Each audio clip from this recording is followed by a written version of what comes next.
Oi, gravando, gravando. Estou escutando aqui. Por que eu não escuto?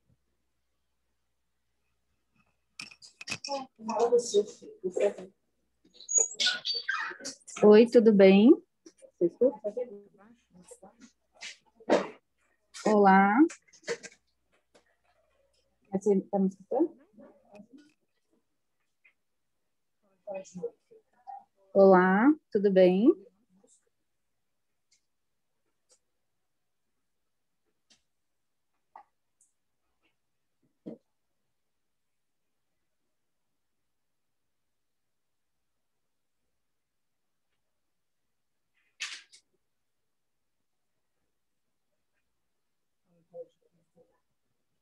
Como é que eu ia aumentar o volume aqui?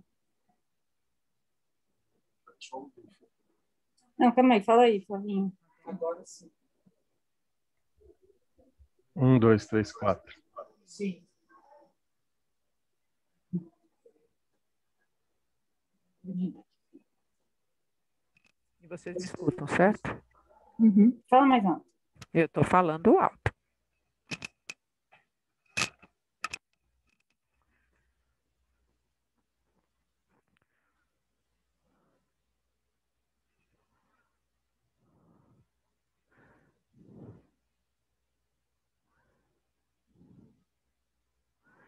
Oi, Vanessa, você já está na sala? Tem tanta gente que não estou te vendo. Acho que a Vanessa entrou e na hora que a sala caiu, a Vanessa não entrou ainda de novo. Eu só escutando que fala bem próximo do microfone.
Entrei, doutora Flávia. Oi, Vanessa, tudo bem? Tudo Quer tentar bem, graças a Deus. Obrigada aí. Quer tentar compartilhar sua tela para a gente começar daqui a pouquinho? Bom, Acho que teve uma hora que a sala inteira caiu, né? é,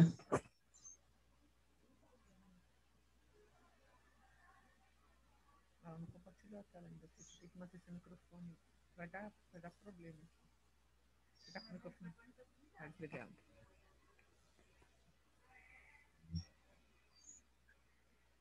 Mas você tem que usar um fone de ouvido, Fê, senão eu vou ficar ouvindo a sua aula. Ou então eu desligo o meu, também pode ser. Vamos ver o que vai dar. O meu tá no meu ouvido. O do Flávio também. Mas eu acho que dá para ouvir do Flávio.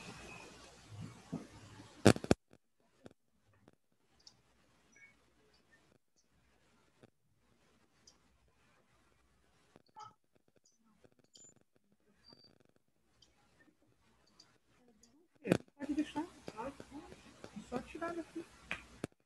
Flávio tira dele também. A Fê não tem fone, ela vai botar o áudio na sala.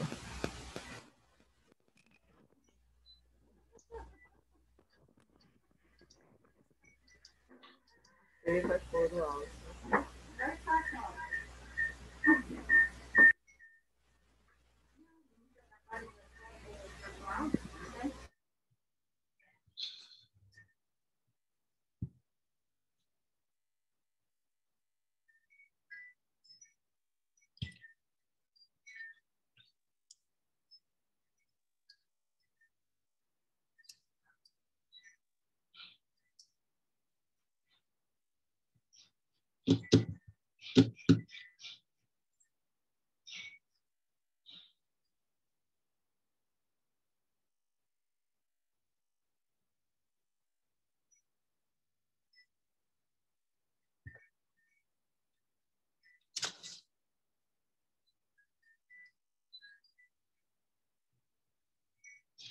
Vanessa, tudo bem? Boa tarde. Vai colocar a impedância do paciente aqui na geral 3. E aí a gente precisava comunicar com você, né? Mas se puder me dar.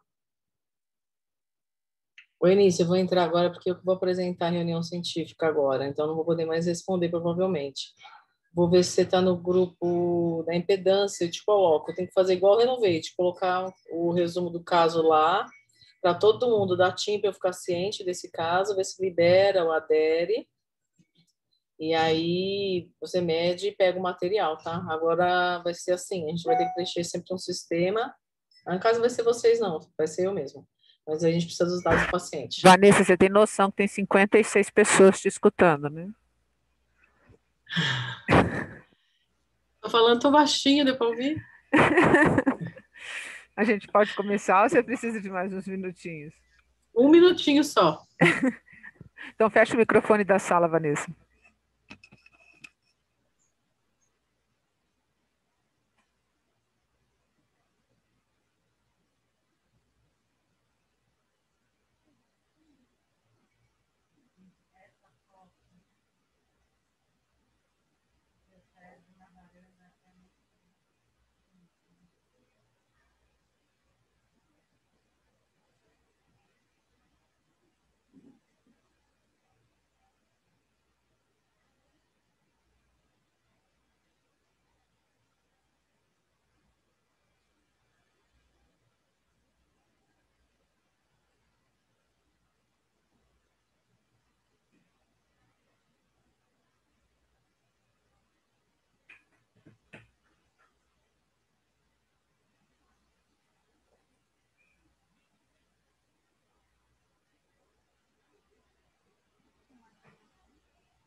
Podemos começar, Vanessa?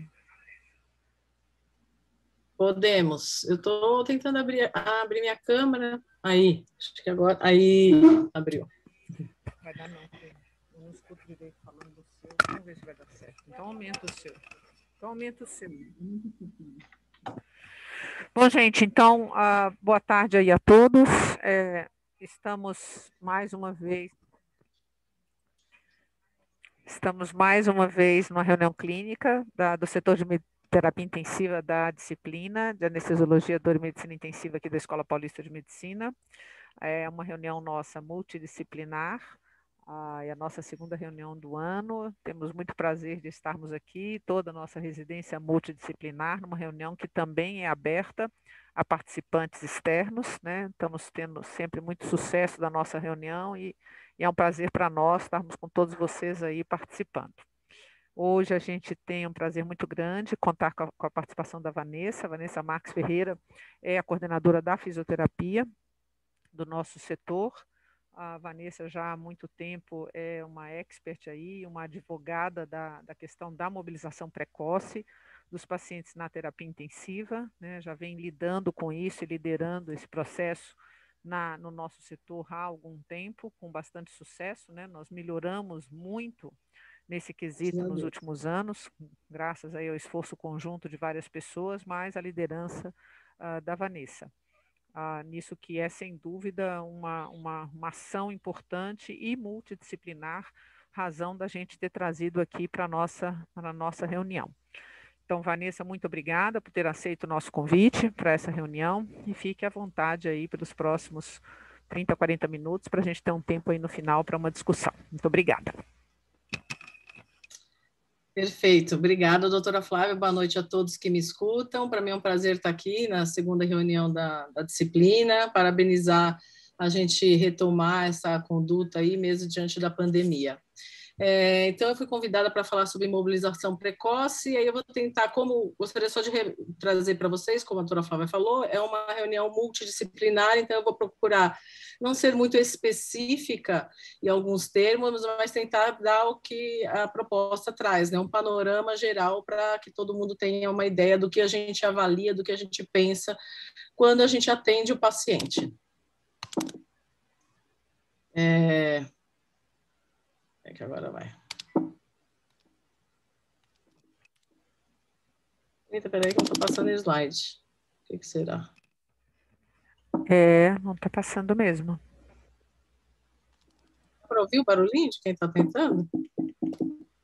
Deixa eu ver uma coisa. Seu computador é qual, Vanessa? Um Mac. Eu já fiz tanta coisa aqui no Zoom, né?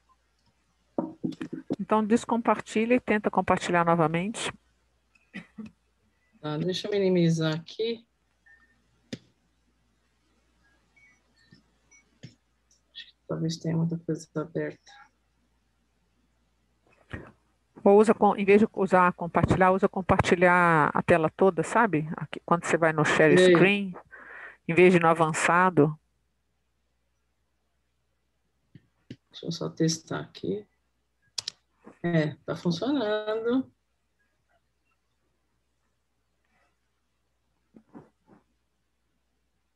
Vamos ver.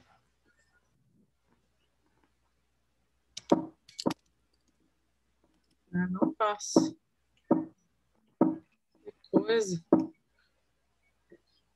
Então, acho que você vai ter que não usar o modo de apresentação, Vanessa. Tira do modo de apresentação, aumenta o slide e vai passando.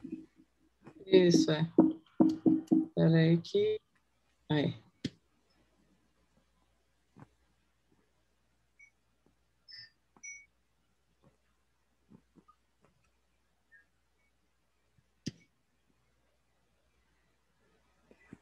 Um segundinho só. Vou deixar aqui caso precise.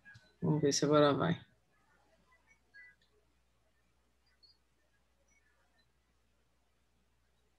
Apareceu? Sim. Tá.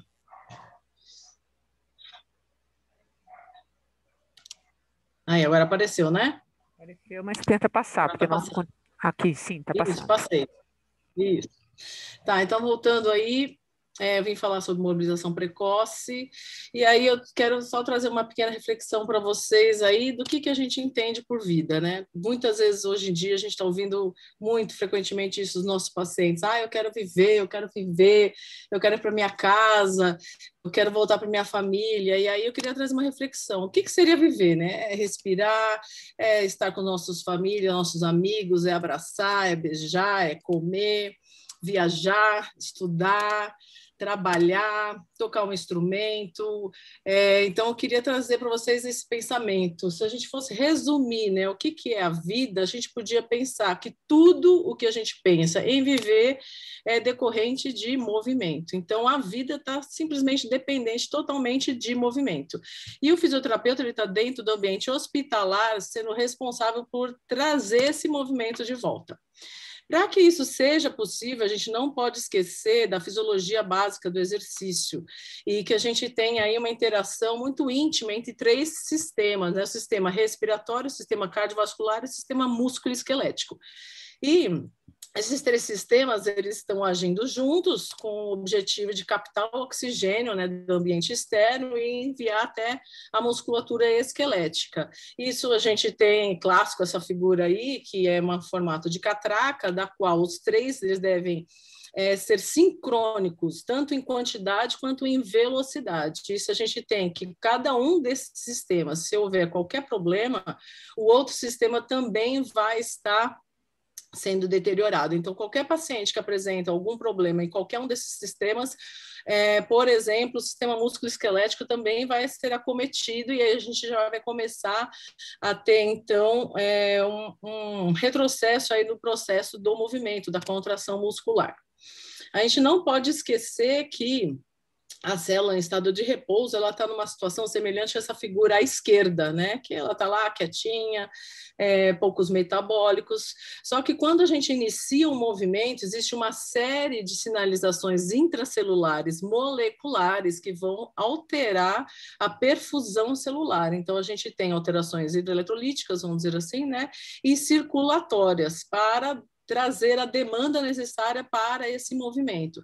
Então, numa visão mais macro, vamos dizer assim, o exercício ele tem uma função na circulação, né, cardiovascular, na circulação periférica e na microcirculação, todas mediadas pelo endotélio. Eita, falta travar de novo.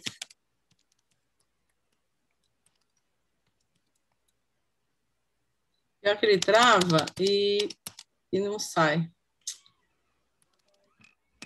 Talvez tenha mesmo que não usar o modo de apresentação, Vanessa. Espera aí, vou ter que interromper de novo aqui o compartilhamento, então. Agora passou. Agora eu vou ir porque não interrompeu, tá? Vou indo, vou tentar.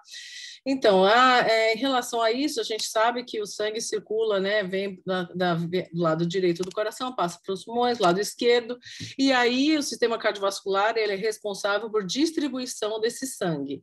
E essa distribuição de sangue vai em decorrente de vários órgãos, e quando a gente faz exercício, a gente tem que favorecer esse fluxo sanguíneo que vá para o sistema músculo-esquelético. Então, existe uma certa competitividade com outros órgãos, né?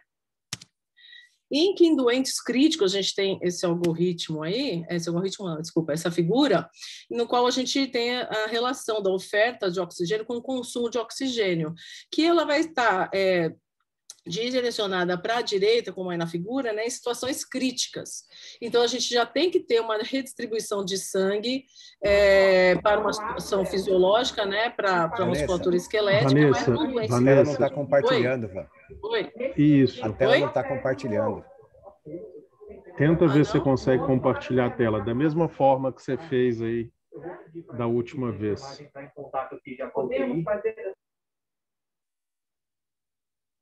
Pronto. Agora foi?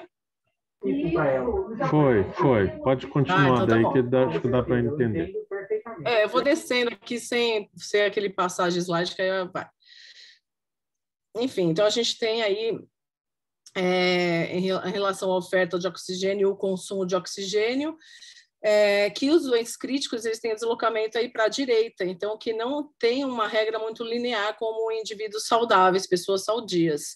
E enquanto a gente vai aumentar o consumo de oxigênio desse indivíduo em alguma situação de exercício, isso pode estar mais prejudicado, né? Essa oferta, essa distribuição de sangue entre a musculatura esquelética e os outros órgãos pode estar sendo feita de modo menos equilibrado. E aí, nós temos na terapia intensiva, no ambiente de terapia intensiva, uma série de fatores que vão favorecer para essa oferta estar de uma forma desregulada. A gente tem disfunção endotelial, a gente tem uma hipoxemia tissular, a gente tem o descondicionamento, a imobilidade, infecção, presença de citocinas pró-inflamatórias, e isso tudo vai evoluir para a fraqueza muscular, caracterizada por uma miopatia, né? Não é só uma fraqueza que, de repente, alguns de nós temos de alguns músculos. Não, o músculo ele fica realmente com uma característica patológica. Então, diante disso, nós temos um racional que seriam principalmente em caso de choque séptico, né, em caso da sepse, a gente vai ter algumas alterações estruturais que vão evoluir para alterações metabólicas, alterações hemodinâmicas que trazem prejuízo funcional e fazem disso como se fosse um círculo vicioso, assim, mantendo esse paciente mais tempo dessa forma. Aqui vai estar um pouquinho ruim para ver, porque ela tinha uns efeitos, mas é um artigo, é uma pena que não vai aparecer aqui, né, o título, depois se alguém quiser ver, é um artigo que ele fala das alterações biomoleculares do músculo esquelético com a descrição das disfunções mitocondriais que vão induzir, então, a paralisia do músculo esquelético. Então, o intuito aqui dessa reunião não é descrever todas as alterações, mas eu gostaria que todo mundo soubesse que isso já está bem descrito aí na literatura, as alterações que acontecem na mitocôndria, que impossibilitam, então, a produção de energia suficiente para que a gente tenha um movimento de uma forma adequada. Essa outra publicação também de 2016, ela descreve quais são as estratégias para otimizar a função dos músculos respiratórios em ambiente de terapia intensiva, e ele também descreve as alterações de proteínas e de enzimas intramusculares que são responsáveis também pela destruição da função contrátil normal do músculo diafragma. Então, hoje em dia, a gente está ouvindo muito aí de PSILI, né, que é uma alteração diafragmática decorrente da ventilação mecânica. Essa aqui não é só aquela PSILI, essa descrição que está aí nesse estudo, ele também é decorrente da inativação muscular, de um processo de autofagia da inativação muscular. Nessa publicação, eles também descrevem aí o que poderia ser feito, né? Então, para prevenir, para tratar e para retirar o paciente dessa situação. Então, prevenir seria diminuir o máximo possível a inatividade da musculatura esquelética e prevenir do uso de drogas miotóxicas. E, como forma terapêutica, ele já cita a mobilização precoce e treinamento específico da musculatura respiratória, tanto de endurance quanto de força. E em relação ao retorno, né, recuperação, em relação a algumas drogas e hormônios, o hormônio de crescimento que ele cita, estimulação elétrica e outras coisas. Então, nós podemos ter que todo esse quadro vai levar a uma fraqueza muscular, e essa fraqueza muscular, a gente sabe que aumenta o tempo de ventilação mecânica, aumenta o tempo de internação hospitalar, diminui a capacidade funcional e diminui a qualidade de vida. Então, novamente, a gente tem que ter em mente que tratar o paciente é fazer ele retornar à sua vida, retornar à sua casa, ao seu trabalho, aos seus hábitos que ele tinha antes, não simplesmente aquela alta, o paciente saiu de alta e a gente não sabe por quê. Só que isso que a gente tem observado aí nos meus mais de 20 anos de terapia intensiva, a gente observa que vai um incentivo nas terapias, né, de sobrevida, na terapia dentro da terapia intensiva. Então, cada vez mais a gente tem formas de abordar casos mais graves, só que isso pode trazer casos de descondicionamento e fraquezas musculares gravíssimos, que é como essa imagem aí à direita. Então, é bem o quadro de sobrevida, né, e que a gente deve evitar o máximo possível. Diante disso, já tem divulgado aí em vários estudos, em várias terapias intensivas do mundo, bundles, né? Bundles de rotina para fazer uma revisão diária, que é o que a gente faz na nossa terapia intensiva, com as letras aí A, B, C, D, E, F, para que a gente se lembre aí de cada item que é importante, né, na nossa ronda, e retomar que o E é de mobilização precoce e exercício, né? Então, a gente tem aí que o E é mobilização precoce e exercício. Diante disso, já quero deixar aqui claro que exercício é feito sob uma prescrição. A gente precisa avaliar o paciente, fazer um diagnóstico desse paciente, né? O fisioterapeuta deve ser capaz disso e fazer uma prescrição qual é a atividade que ele vai fazer. Então, mobilização precoce, a gente pode dizer que é o início da reabilitação musculoesquelética, sempre assim que possível, com o intuito, então, de minimizar a perda funcional ou recuperar as consequências do imobilismo, da inflamação, do uso de bloqueio neuromusculares, sedativos ou a própria descompensação da doença. Vai ser ruim que está cheio de efeito essa aula aqui, talvez a gente vai perder. Mas essa publicação aqui, ela fala de mobilização precoce em ambiente de terapia intensiva, e aí ela pergunta, né, o que seria, então, mobilização precoce? Eu trouxe ela, mas toda a literatura, ela afirma da mesma forma que mobilização precoce seria você iniciar a sua atividade com 24 a 48 horas depois da admissão do paciente, tá? Então, isso aí que a gente poderia chamar de mobilização precoce. E aí a gente poderia pensar, bom, então tá, eu vou iniciar a terapia de mobilização precoce, mas todos os indivíduos são iguais, né? Todas as pessoas são iguais? Não, não são. A gente sabe que tem vários fatores que vão individualizar cada prescrição dessa atividade.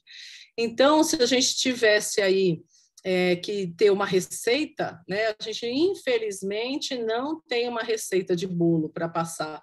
Então, muita gente assiste essa aula achando que vai, no outro dia, ter uma forma já engessada, já protocolada de fazer atividade com o paciente. Infelizmente, isso muitas vezes não acontece.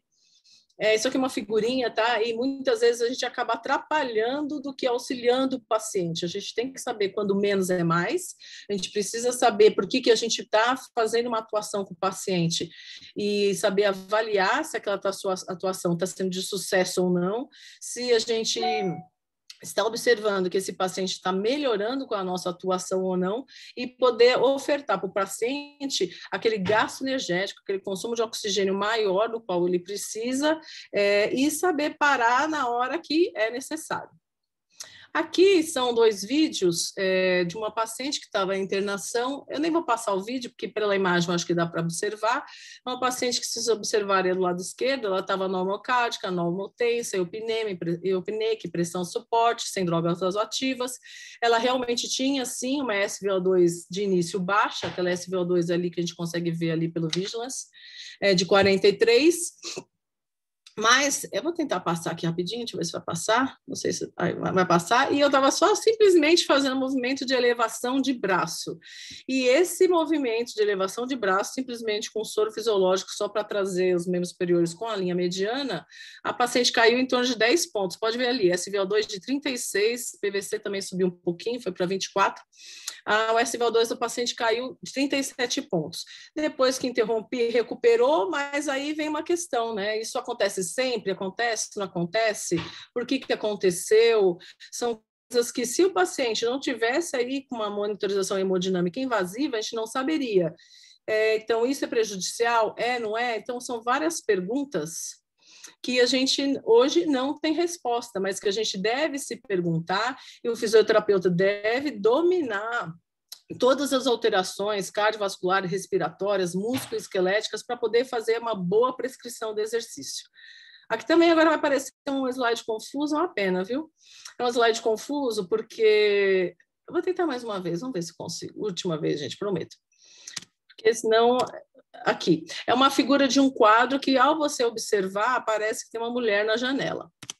Porém, quando a gente está lá nesse museu, né, do Salvador Dalí, fica lá nos Estados Unidos, à distância a gente vê que é um retrato de Abraham Lincoln, que o Salvador Dalí usou uma técnica aí para que de perto apareça uma coisa e de longe apareça outra.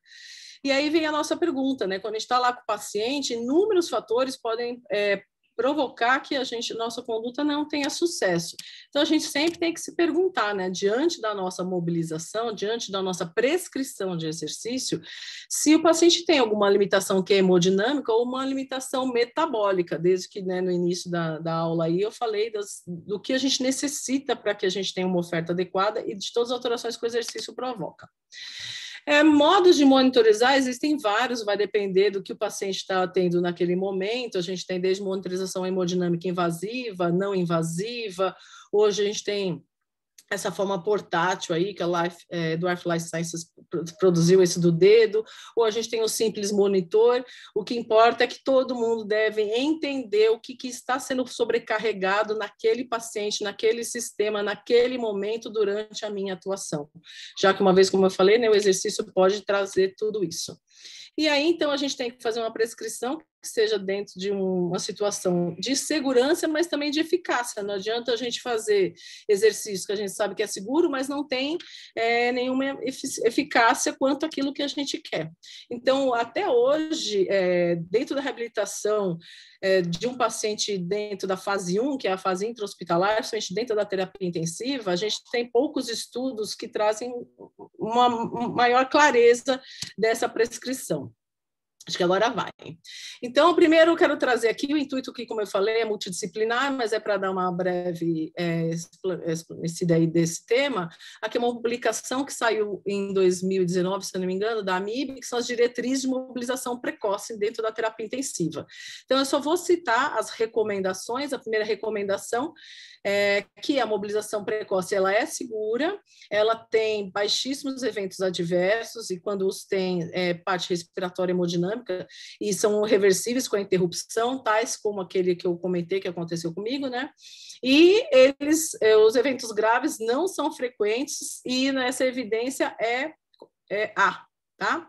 E aí ele cita em qual é a situação clínica que o doente a gente pode fazer mobilização precoce, que seria uma frequência cardíaca entre 40 a 130, pressão sistólica entre 90 a 180, pressão média entre 60 a 110, frequência respiratória de 5 a 40, saturação de 88 com FA2 menor que 60 e uma PIP menor do que 10. Porém, deve ser salientado que ainda não teve nenhum estudo que mostrou que a mortalidade diminuiu com essa prática. Ela não aumenta com a prática, né, mas ela também não diminui, mas ela foi identificada como um fator protetor significativo, com evidência B, em 28 dias de UTI, dentro, né, então, de um período intra-hospitalar.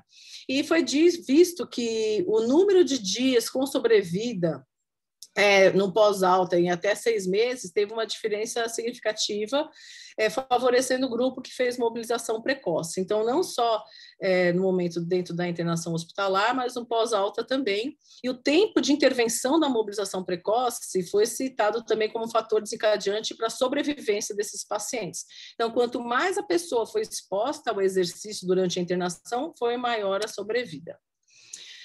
O item 2 seria quem é candidato à mobilização precoce. Os candidatos à mobilização precoce, preferencialmente adultos, a gente tem poucos estudos em crianças, em UTI clínica ou cirúrgica, mais ou menos com 72 horas após a sua internação, preferencialmente respiração espontânea, mas ventilação mecânica não é uma contraindicação, tá?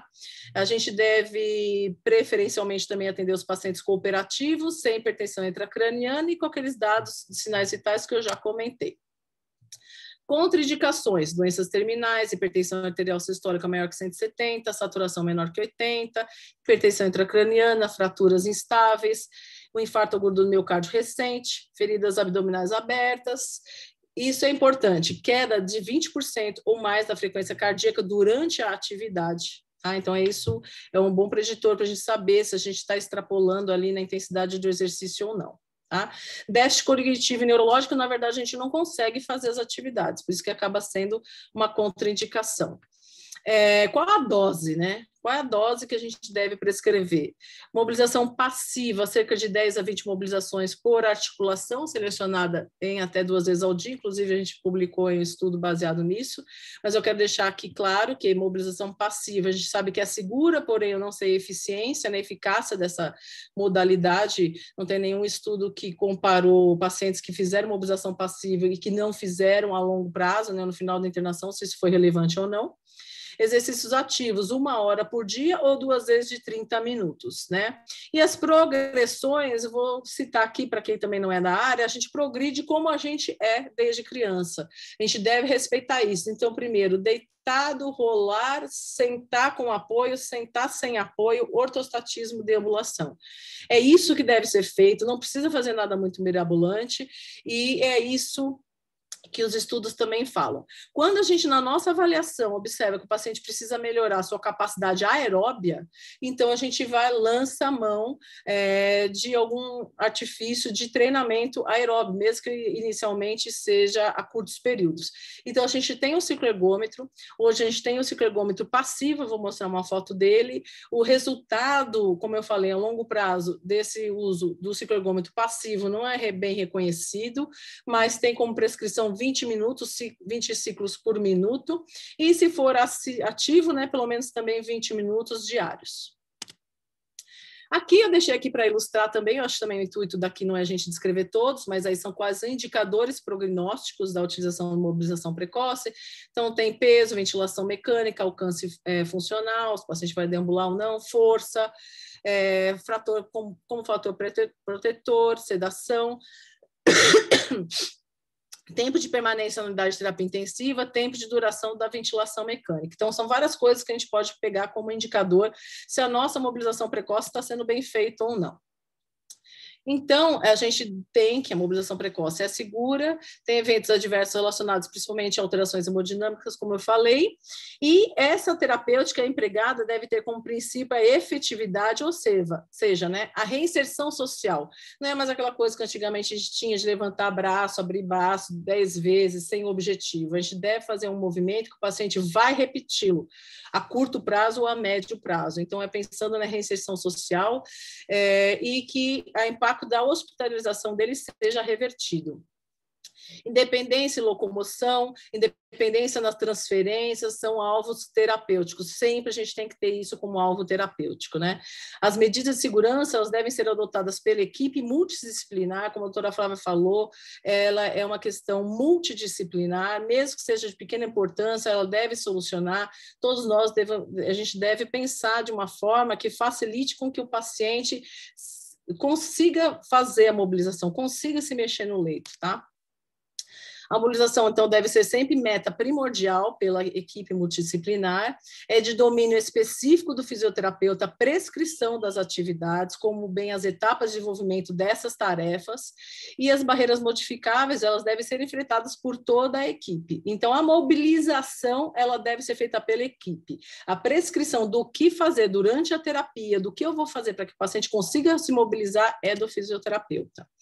Vou mostrar aqui alguns estudos, são revisões sistemáticas. Esse aqui, ele mostra nessa figura em relação ao tempo de alta hospitalar, né? Então, a gente observa aí que o tempo alta hospitalar, não, pacientes que tiveram fraqueza da musculatura esquelética, né, polineuropatia do paciente crítico, no momento da alta. Então, a gente observa aí que está do lado esquerdo, o diamante, então mostrando que os pacientes que não tiveram mobilização precoce, eles foram acometidos de maior fraqueza do paciente crítico.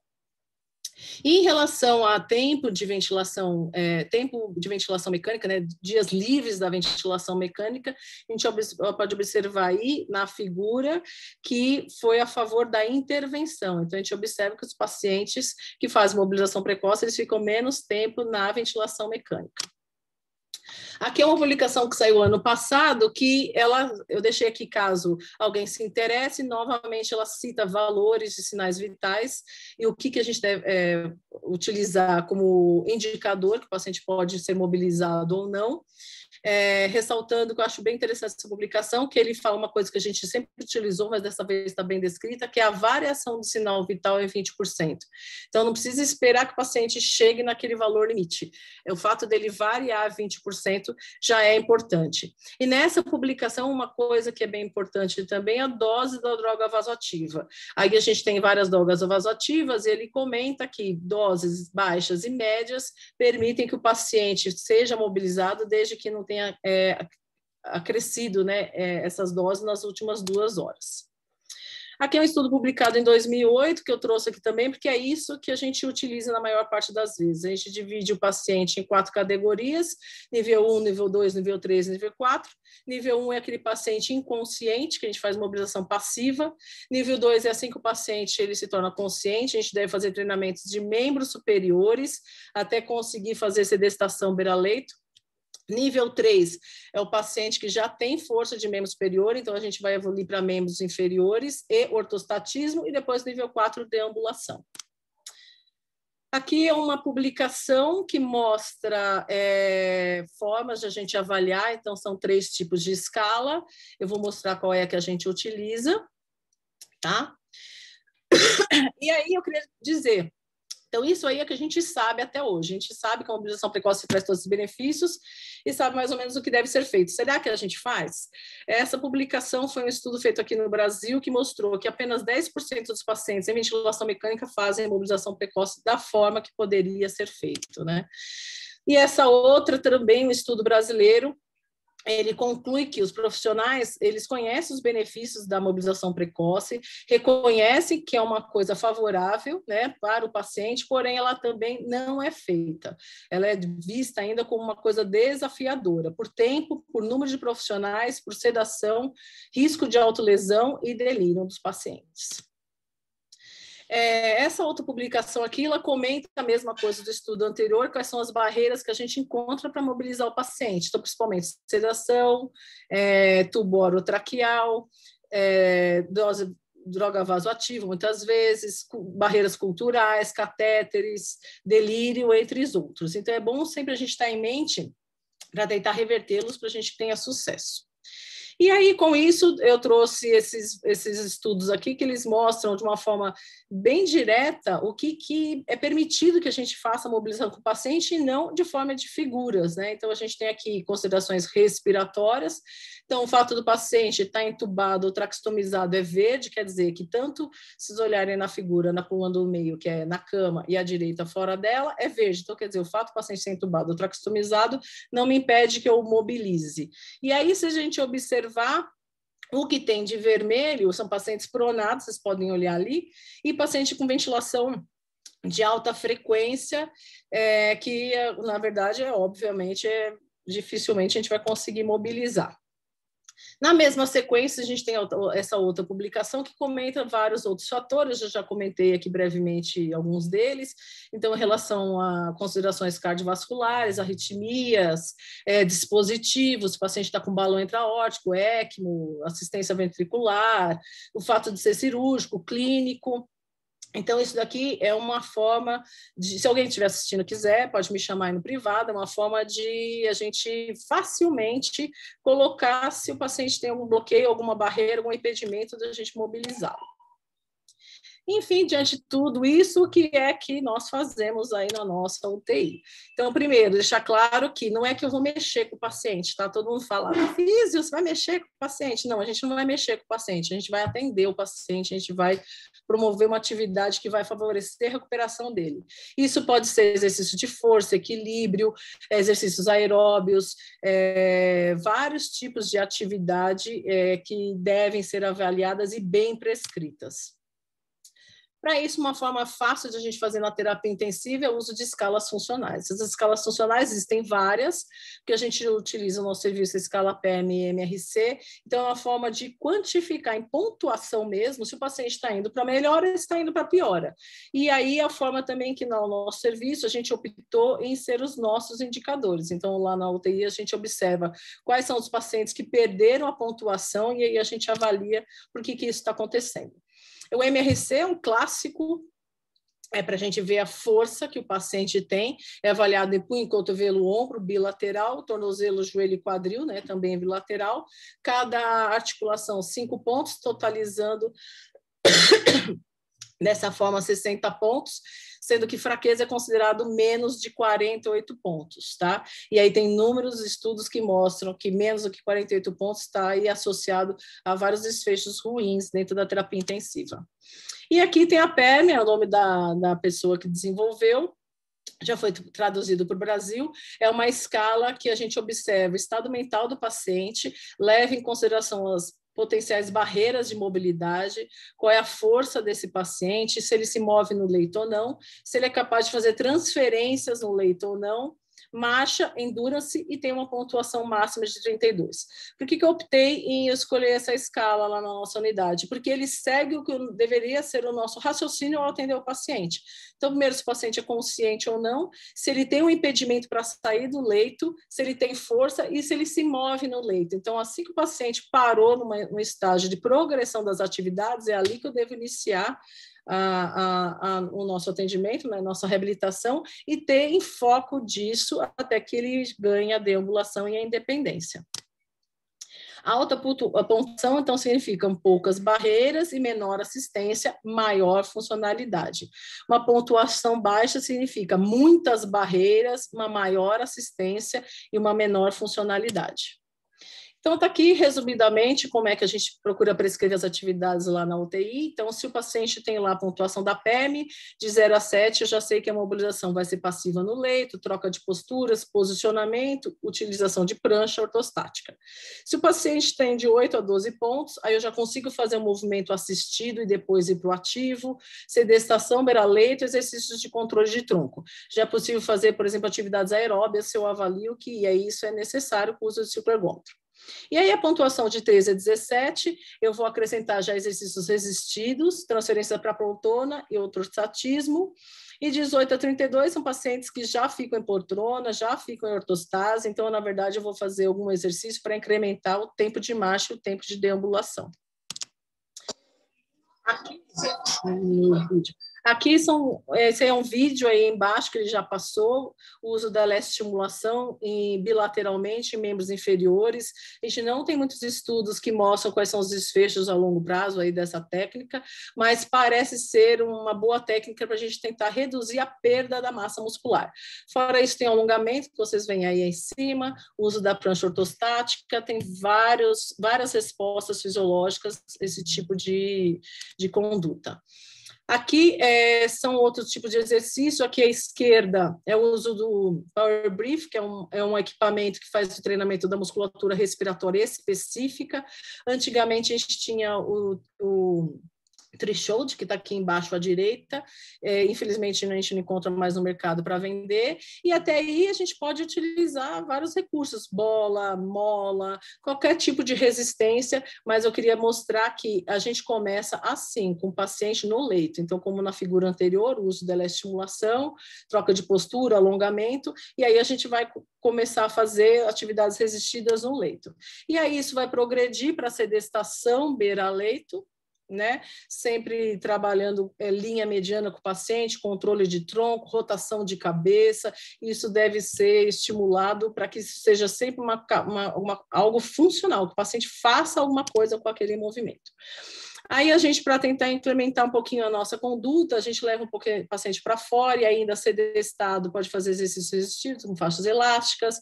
A gente tem a nossa terapia na varanda, muita gente gosta, a gente leva o paciente lá para a varanda, já toma um sol, coloca uma música e aí faz disso um recurso para os pacientes que estão em longa internação poderem ter um pouquinho mais de motivação para fazer as atividades. E aqui, sedestação em poltrona, ortostatismo, deambulação com assistência. Dependendo do paciente, ele vai precisar de uma assistência ventilatória para deambular. A gente sabe que naquela divisão lá da distribuição de fluxo, o diafragma já foi descrito que ele tem preferência de fluxo. Então, se o paciente tem uma dificuldade ventilatória por conta desse fluxo direcionado para o diafragma, falta fluxo para os membros inferiores e muitas vezes por isso que a gente não consegue fazer atividade.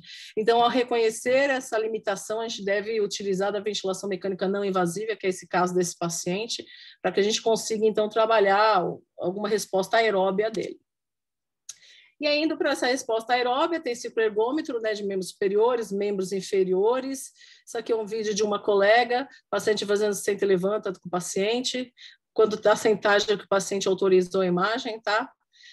Então, são coisas que, como eu disse, parecem ser simples, mas precisam ser bem indicadas, tá? E trazem benefício enorme para o paciente. Aqui eu trouxe para elucidar em relação a algumas limitações. Se a gente sabe avaliar, a gente sabe prescrever, elas não são limitações. Então, esses 3 pacientes são pacientes com balão intraórtico. Esse à esquerda, o balão intraórtico estava com acesso femoral, então a gente tinha que se limitar a fazer o cicloergômetro de membros superiores. Esse paciente aqui do meio é um vídeo. Esse paciente aí do meio é um vídeo, ele está com balão intraórtico, ele estava com droga vasoativa, a gente coletava SVO2, lactato e os sinais vitais desse paciente, e a gente submetia ele a fazer algumas sessões de cicloergômetro com não invasiva e sem não invasiva. Ele estava esperando o transplante, e aí é o caso da equipe discutir e, por exemplo, passar o balão, por exemplo, via axilar, foi uma forma de manter o paciente ativo. Ele estava aguardando um transplante cardíaco, foi feito com sucesso, graças a Deus, e aí entender que o paciente vai chegar, por exemplo, no caso do balão, né, desse paciente, para a cirurgia, uma situação clínica muito melhor do que quando ele está acamado. Esse paciente aqui à direita, também com balão, a gente também conseguiu deambular com ele, porque o balão estava com acesso axilar. E aí, lá na UTI, a gente faz, infelizmente, ano passado a gente não fez, para quem está assistindo, tá, gente? Esse ano vamos ver se a gente consegue fazer a campanha da mobilidade, para que justamente todos estejam cientes da importância da mobilidade e que todo mundo da equipe deve compartilhar disso. Tá? Então, vocês vão ver que algumas pessoas têm esse botão dessa figura aí à direita, eu mobilizo, que é para lembrar de mobilizar os pacientes. Juntamente com a turma de residência, a gente fez essa régua, então eu criei uma atenção aí da equipe multi. Essa régua, o fisioterapeuta deve colocar aí o que é que o paciente consegue fazer, mesmo que com assistência, tá? Então, lembrar aos meus colegas de atualizar essa régua, e aí, então, se a equipe da enfermagem, a equipe da nutrição, fono, psicóloga, quer sentar o paciente, que ele veja ali, se eu consigo sedestar, não precisa chamar ninguém, pega ali o técnico, a enfermeira e sedesta o paciente, tá? Então, se o paciente fica de pé, poxa, vou colocar ele de pé para fazer alguma coisa, vou dar banho de chuveiro, se ele consegue ficar sedestado, vou dar banho de cadeira. É muito importante que todo mundo tenha esse engajamento, tá? Ela fica sempre abaixo aí da identificação do leito do paciente, como vocês estão vendo do lado direito. Ai, não, meu Deus do céu, por que será que isso acontece? Tem alguém riscando o slide aí, aconteceu também na aula do Edu, não sei o que foi. Aqui é uma foto de quando a gente fez essa campanha, então a gente chama todo mundo lá na unidade e dá uma explicação sobre tudo isso que eu falei, e se vocês observarem nas unidades, tem uns panfletos que a gente colocou para tentar lembrar disso, né, de que é super importante a gente mobilizar os pacientes.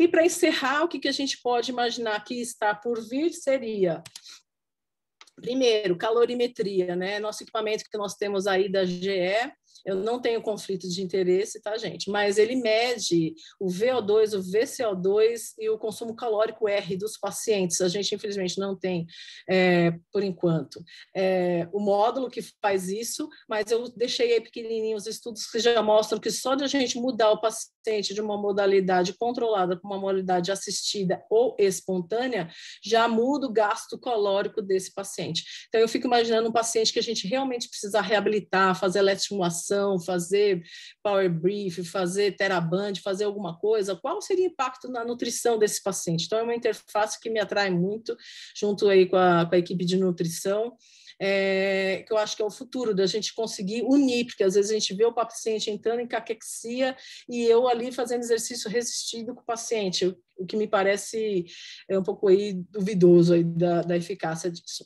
Outra coisa é a forma diagnóstica, né? Por exemplo, para aferir pressão inspiratória, a gente mede a PI, mas a gente sabe que o ultrassom diafragmático, ele vem aí de uma forma não invasiva e medida direta, que é muito mais confiável do que a volitiva, que é a pressão expiratória máxima, e o ultrassom muscular, né? Muitos dos meus colegas fazem isso em outros serviços, que é o ultrassom do quadríceps, e aí com isso a gente consegue aferir não só a fraqueza, mas também se o que a gente está fazendo está tendo benefício. Outra forma seria aspectos biomoleculares, para a gente poder entender melhor o que acontece durante o exercício, durante o repouso desses pacientes, e medidas, como eu falei, hemodinâmicas. Só falta um slide, gente, vamos ver, passa. Aí. E o que tem aí para o futuro é que esses recursos sejam recursos possíveis, né, para todos os pacientes. Então, formas assistidas de deambulação, formas assistidas de ortostatismo, o I, que é uma forma de jogo, né, que vai trazer equilíbrio, vai trazer interação com o paciente, a gente sabe que isso é muito interessante. O cicloergômetro passivo é isso que vocês estão vendo acima à direita, tá? Tem muitos serviços que também fazem uso disso. A A gente tem algumas formas e algumas técnicas de hipertrofia, de ganho de força muscular, que é de oclusão, até essa figura que vocês estão vendo aí embaixo, é uma forma como se fosse um manguito que a gente coloca no paciente, oclui o fluxo sanguíneo, está começando a chegar em pacientes, a gente sabe dessas evidências de indivíduos saudáveis, mas tudo demonstra que vai dar para a gente utilizar com pacientes, e outras formas eletrônicas de resistência, que é como esse macacão que está aí à esquerda. E aí, gente, eu gostaria de trazer esse caso aqui, rapidinho, tá? É um paciente que ficou internado conosco, 70 dias de UTI, ele tinha H1N1, como vocês estão vendo, quero dizer que essa daqui sou eu, essa daqui é a Lene, era uma aluna da especialização, vou deixar vocês ouvirem só um pouquinho aí, não sei se passa o som. Tá. Bem. Respirando sozinho? Sozinho. Já tá ficando em pé? Já. Hoje a gente vai fazer o quê? Dar uma volta de cadeira de rodas. Isso, então ação. E agradecer a equipe maravilhosa que tem aqui no hospital, de fisioterapeutas, enfermeiras, são todas muito atenciosas. Com certeza eu não teria o mesmo atendimento em outro hospital. Ótimo. Para assim? Aê! E aí tá ele, gente, aquela fisioterapeuta se casou com ele, eu sou madrinha de casamento, e tiveram o Antônio, lindo, esse filhinho lindo, maravilhoso. Ela acabou de voltar de licença maternidade, não sei nem se a doutora sabe disso, mas a UTI do sexto é casamenteira. Era isso que eu tinha para falar para vocês, desculpa ter corrido aí, mas eu queria, apesar do problema inicial que a gente teve, terminar dentro do horário. Obrigada. Muito bom, Vanessa, obrigada aí pela excelente apresentação. Sem dúvida, ainda o final feliz aí, muito, muito auspicioso, né? Principalmente na época que estamos, precisamos de muita energia positiva aí. Isso que eu quis mostrar, mesmo atrasado, eu deixei passar o vídeo dele, que eu acho bem legal. Muito bom, é assim. Queremos saber se temos alguma pergunta, algum comentário da plateia, se alguém quiser fazer a pergunta no chat ou pessoalmente, temos aí uma plateia bastante cheia de gente. Algum comentário de alguém, enquanto as pessoas se aquecem. Parabéns, Anissa, acho que você fez uma abordagem bem ampla, né? A gente gosta muito de mobilização precoce, mas sempre vale a pena a gente também ter um certo cuidado, né? Eu queria ver seu comentário aí sobre, por exemplo, a mobilização ultra precoce, né? O estudo da VERT lá que mobilizou pacientes de AVC ali nas primeiras 24 horas e mostrou piora de desfecho, né? A longo prazo.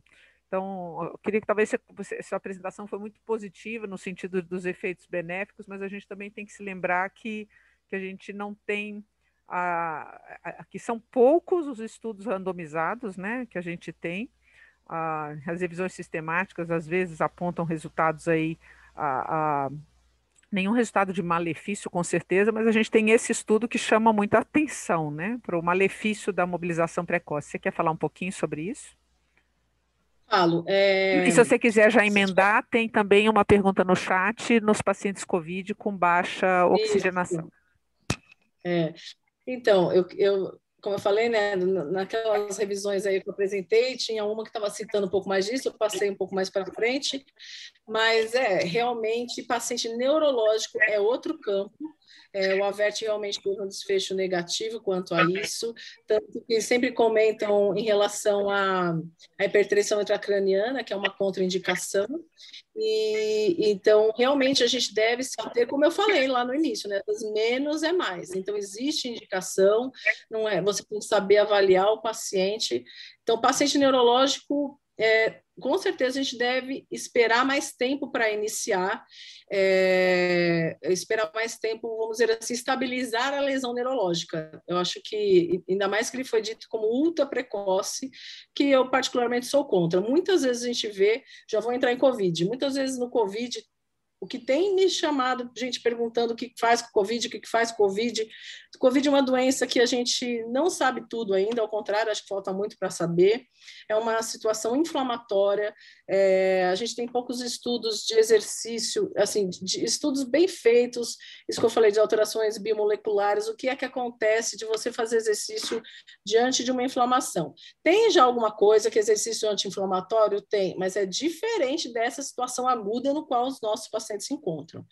Então, ao meu ver, por exemplo, com Covid, a minha indicação é repouso, fazer quando o paciente já não tem dispneia, já está eupneico, já está com a saturação de oxigênio adequada, porque é isso que eu falei, você vai dar mais gasto para o paciente, você vai aumentar o consumo, e se ele ainda está em inflamação, a gente não sabe como a circulação periférica, a perfusão periférica vai se comportar, então se isso vai ser um benefício ou não para o paciente. Então, não queria deixar de falar isso. Adoro mobilização precoce, a doutora Flávia sempre deu apoio para a gente fez essa campanha, vamos fazer tudo, mas muitas vezes menos é mais. Então, você tem que saber fisiologia de exercício, saber a fisiopatologia do paciente, saber fazer avaliação criteriosa, sinais vitais, hemodinâmicos, para fazer uma boa prescrição, porque senão eu acho que a chance de você trazer mais malefício do que benefício é grande. Eu já vi que quem perguntou do Covid já respondeu, concorda, se eu não estou enganada. Sim, sim. Pessoal, mais alguma pergunta? Algum comentário? Flávio, algum dos coordenadores aqui? Algum dos nossos físios? Oi, Vanessa.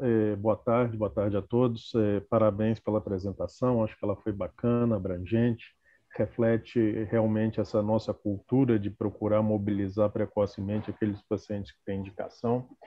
Mas eu queria que você comentasse um pouquinho, Vanessa, sobre um pouquinho antes disso, até da mobilização passiva. A gente teve até um trabalho bacana, foi bem publicado aqui, até orientando a sua, Tuane, né, que mostrou que mobilização passiva, inclusive em pacientes com choque, não levava a aumento de consumo de oxigênio e poderia ser algo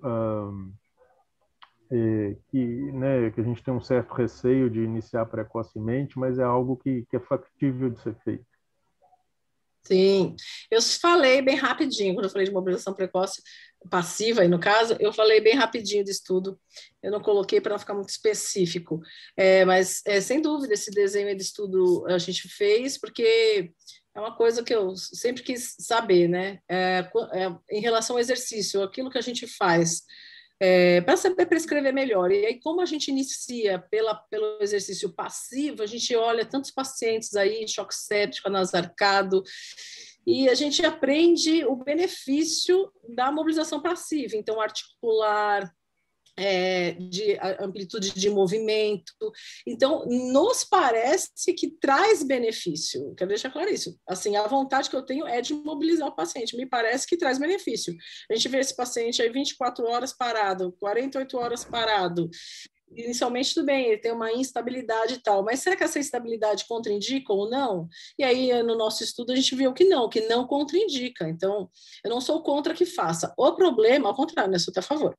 Mas o problema, vou chamar de problema, é que a gente não sabe se a médio prazo, é isso que eu quis dizer, se fazer exercício passivo, por exemplo, quando ele despertar, ele vai ter mais benefício, se aquilo realmente vai trazer benefício depois, quando ele for fazer um movimento ativo, se isso vai trazer benefício, como eu falei, que o exercício ativo faz, de diminuir o tempo de ventilação mecânica, nesse sentido que eu acho que falta ainda, a gente conseguir fazer um estudo com grupo controle, que a gente veja, né, em relação ao exercício passivo, se vai mudar o desfecho, né, assim, dessa intervenção.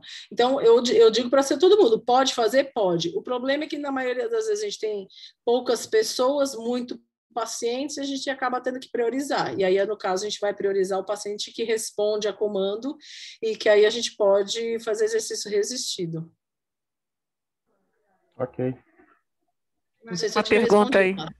Temos uma última pergunta, Vanessa, aí pelo horário, ó, que é como você vê a questão da sedação, aí uma barreira ou não para a mobilização precoce. A sedação, eu acho que assim, se ela, muitas vezes, dependendo da sedação, se ela é superficial, ela até ajuda, né? O paciente tem uma analgesia, por exemplo, ela tem uma sedação superficial analgésica, ela até vai ajudar, sem dúvida. Muitas vezes a gente precisa que o paciente tenha um pouco de sedação, uma analgesia otimizada, para a gente, por exemplo, mudar a postura. Quando a gente pega o paciente que estava muito tempo acamado, gente, isso acontece conosco, acontece com o paciente, dói tudo. E é isso que a gente ouve, dói tudo. nesse sentido. Agora, se o paciente está com uma sedação profunda, é o que eu estou falando de imobilização passiva. Eu acho que deve ser feito, como eu falei, é seguro, a gente pode fazer. A única coisa que eu não posso afirmar que é assim, pode ser feito. Eu ainda não posso afirmar que deve ser feito, né? O deve ainda nos falta. E a Glaucia aí comentou, é isso, eu acho que pode ser feito, aparentemente eu creio que deve ter benefício disso, de amplitude de movimento, amplitude de movimento e posicionamento, vai favorecer, evitar deformidades, isso sem dúvida vai ajudar.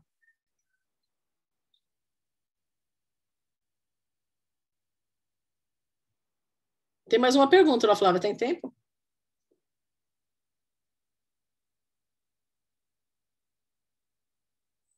Eu vou responder, já que eu vi que a senhora está com o microfone fechado, se paciente com sarcopenia já adquirida tem alguma contraindicação? Não, não tem.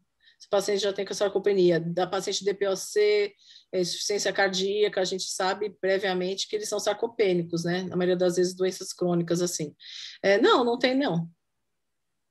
E em relação ao meu e-mail, eu sugiro que vocês peguem meu Instagram, porque aí lá tem mensagem de voz, tem mensagem de texto, eu vou ver com muito mais facilidade do que e-mail, porque e-mail, minha caixa enche todos os dias, vai ser difícil eu conseguir abrir e responder. Perfeito. Então, a gente queria aí agradecer a presença de todos vocês, em especial a presença e a dedicação aí da Vanessa por ter preparado essa aula para nós, no meio dessa confusão em que todos nós estamos, né, Vanessa? Mas como ela mesma disse, é muito importante a gente tentar manter a dedicação de todos também ao aprendizado, à capacitação, ao treinamento. Vou aproveitar e perguntar para a Daniele aqui qual que é a nossa próxima reunião. É a reunião na quinta-feira, daqui a 15 dias, certo, Daniele? E ela será de controvérsias em ventilação mecânica, com Fernando Zampieri. Então, a gente queria convidar todos vocês, agradecer novamente, Vanessa, agradecer novamente a todos. Muito obrigada e boa noite. Dia 8/4, a reunião com Fernando Zampieri, tá? Estão todos convidados. Boa noite e obrigada. Obrigada a todos também, e vocês utilizem a nossa regra, vamos mobilizar os pacientes. Isso mesmo. Tchau, tchau, gente. Tchau.